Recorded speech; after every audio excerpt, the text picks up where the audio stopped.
Au chef de l'État, garant de la nation et des institutions, les sondages l'auraient grillé complètement, le reléguant au plus bas de l'échelle. Pour des raisons simples, sa sous-estimation dans ses prises de parole ou, alors, il ne prend pas au sérieux la position suprême qu'il occupe.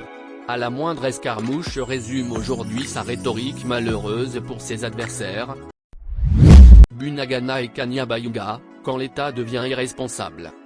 Revenons sur le vendredi noir à la veille du 64e anniversaire de l'indépendance du Congo. La prise de Kanyabayonga a été un nouveau camouflet, une nouvelle preuve que l'État congolais désiste de ses responsabilités consignées dans la Constitution, à savoir, le maintien de l'intégrité de son territoire. Un État ainsi rongé n'est vraiment plus un État. Il faut en prendre conscience. Pourquoi jusqu'aujourd'hui, rien n'est fait pour reprendre Bunagana ou, il faut le dire, les manifestations culturelles qui s'y passent ont une dominance toute si évidente devant une assistance qui commence à se familiariser. Au Conseil supérieur de la défense convoqué par le chef d'État, on a vu le ministre des Transports pratiquement étranger à la réunion. Il a même séché la prise des photos, s'éclipsant rapidement comme un coupable ou un Hérode. Où était le ministre Mwadiam Vita, récemment nommé? Et l'ancien ministre Kazadi, interdit de quitter le territoire national pour suspicion de détournement, comment a-t-il procédé pour prendre son vol pour Paris, aussi impunément? Les déclarations du ministre Constant Mutameba n'étaient-elles que vaines rodomontades? L'armée, malgré sa spécialisation en repli stratégique jouit toujours de la confiance du peuple. 29 généraux rwandais sont encore dans ses rangs. Qu'attend-on pour les écarter définitivement du décor? Le voile se déchire-t-il lentement et sûrement? Le masque glisse-t-il, les élastiques ayant perdu de leur souplesse? Tous ces opposants qui veulent avoir la voix au chapitre pour parler aux compatriotes congolais et congolaises, font-ils des scénarios d'opérette? L'introduction de notre podcast est bourrée de questions. Les questions dont les réponses s'insurgent, se retiennent et se calfeutrent à l'espoir. Est-ce que les dirigeants sont sourds et aveugles? Depuis que le président Tshisekedi a entamé son second mandat, le peuple l'a regardé avec sa confiance, sa patience. Une confiance et une patience ont des limites.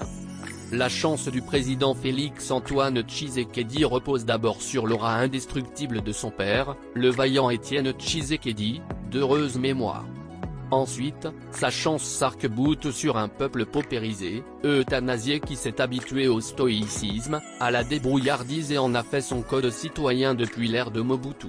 Un peuple essoufflé par des promesses qui ont rongé sa résilience, lui opposant une patience naïve et une placidité inquiétante.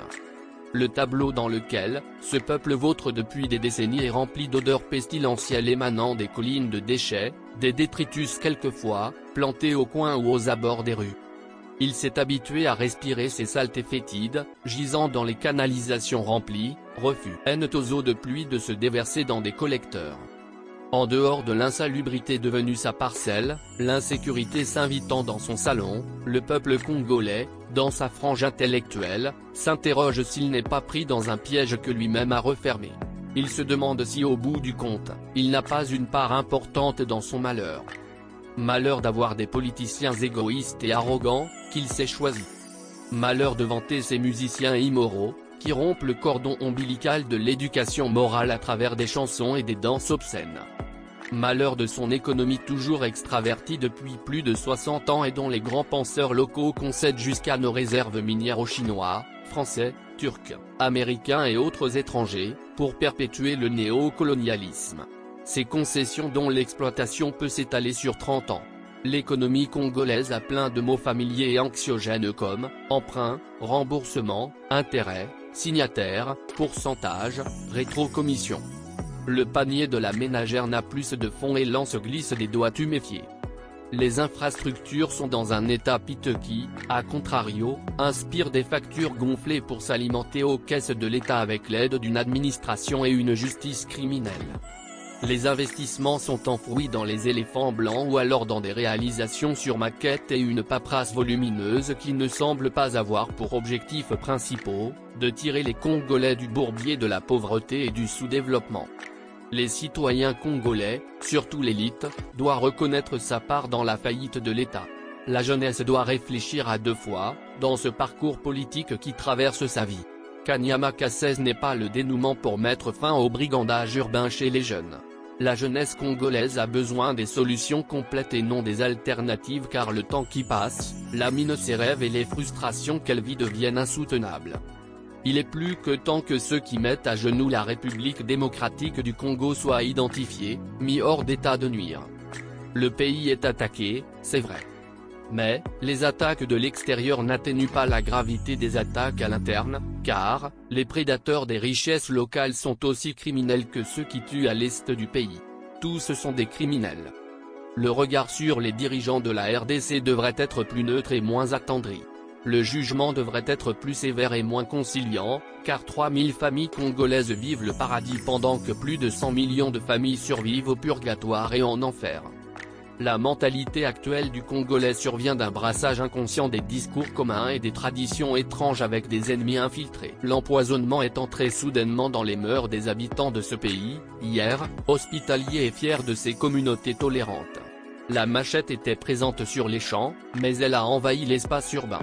La machette du génocide rwandais s'est installée dans les querelles, les vols dans les domiciles et les avenues en RDC. Une délivrance spirituelle purifierait-elle la RDC si profondément atteinte et infectée par les virus mortifères des voisins, par les maux cancérigènes de nos politiciens?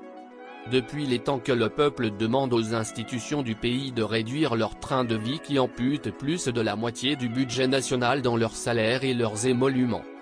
Depuis les temps que le peuple s'interroge sur ces gouvernements pléthoriques dont les résultats sont toujours mitigés. Depuis les temps que le peuple décrit la mégestion d'un si grand pays et les alliances contre nature qui s'opèrent contre ses intérêts. Une conclusion est patente.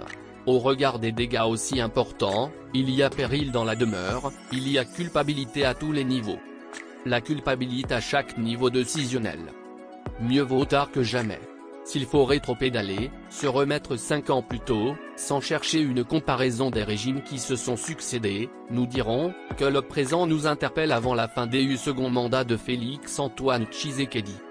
La politique, la sécurité, l'économie et le social de la République démocratique du Congo interpellent, et cela, à tous les degrés où la faillite s'est impliquée. Et au chef de l'État, garant de la nation et des institutions, les sondages l'auraient grillé complètement, le reléguant au plus bas de l'échelle.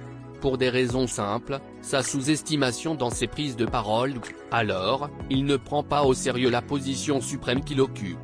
À la moindre escarmouche résume aujourd'hui sa rhétorique malheureuse pour ses adversaires, mais aussi pour les Congolais.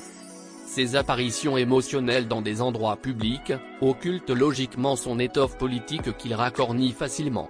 Son indolence à prendre des décisions vitales pour un pays à la dimension continentale comme la RDC et en période de guerre. Sa réticence à honorer sa parole lorsqu'il annonce qu'il va corriger les erreurs du passé pendant qu'il s'y cramponne, derrière l'écran noir de ses ministres et de ses conseillers. Sa position d'équilibriste pris en otage par les puissances internationales et qui coûte à la nation, la perte des âmes et des territoires. Il a un choix et une décision à prendre pendant qu'il est encore temps. Au Parlement de la République, à commencer par la Chambre basse, elle s'est suicidée en plaçant à sa tête Vital Kamerhe. Ne nous voilons pas la face. Les députés ont été appâtés par la promesse de gros émoluments, les avantages mirobolants que Vital Kamerhe leur avait fait miroiter. Cette institution s'est révélée dès le départ, un bastion des opportunistes à la recherche de leurs gains privés. La Chambre haute devrait être supprimée dans un pays en guerre, car les sénateurs congolais sont les parangons de la déchéance et de la corruption, une réserve des politiciens véreux et séniles recherchant l'immunité. L'exécutif congolais gagnerait à être plus restreint pour une garantie d'efficacité. Les ministres dès qu'ils sont désignés ruins dans les missions de service, pour se faire une trésorerie facile, un décaissement de fonds à leur signature. Ministre d'État, vice-premier ministre, ministre délégué, une nomenclature budgétivore, justificative de mégestion. Il est plus que temps d'arrêter l'hémorragie, de redistribuer les responsabilités et de corriger une trajectoire mal orientée. Les entreprises publiques et d'économie mixte ne sont pas en reste. Leurs mandataires en font des plates-bandes qu'ils n'honorent pas par des contrats de performance, mais qu'ils assèchent avec la bénédiction des ministères de tutelle. L'administration publique est aussi un agent des pompes funèbres non négligeable avec ses milliers de fonctionnaires dont le quart travaille et les 3/4 attendent les fins du mois pour courir palper le salaire, maigre soit-il.